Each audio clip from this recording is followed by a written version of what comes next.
কি ব্যাপার আম্মু, তোমার আব্বু কো? তোমার আব্বুকে তো দেখতে পাচ্ছি না। ওই যে আমার আব্বু পিছনে। এই যে মুরগি পাইছি, কাজটা শুরু করে দেই। যাক, আমার কাজ শেষ, এখন এটাকে চেয়ারের সাথে বাঁধতে হবে। তুই ঠিক কাজ করছস, যা আর একটা মুরগি নিয়ে আয়। ঠিক আছে, আমি যাচ্ছি। যাক, এখন ওকে বেঁধে ফেলি। আরে ভাই, আপনি আমার বাইন্দা রাখছেন কি লিগা? ওই মেয়েটার হেল্প করছি তো আমি। আর এটা কি আমার অপরাধ ভাই বলেন?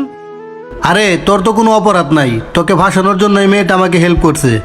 সিটার বাটপার, একটা বাচ্চা মেয়েটা আমাকে ফাঁসাইছেন। আপনার ভিতরে কোনো মানবতা নাই? আরে মানবতা দিয়ে আমি কি করব? আমার দরকার টাকা, টাকা দে, আমি চলে যাই। তুই আমার কাছে একটা টাকা পাবি না। কি ভাবছ তুই? তুই আমার দৈরাংশ থেকে টাকা পাবি? তুই টাকা দিবি না, তোর বড়রাই টাকা দিব। তুই কিভাবে টাকা নিবি আমার থেকে? আরে আমি এটা ভালো করেই জানি, এখনকার দুনিয়ায় ভালো মানুষের দাম নাই। আর আমার কাছে তো তোর মোবাইল আছেই, কেমনে টাকা নিতে হইব ওইটা আমি ভালো করে জানি। কি?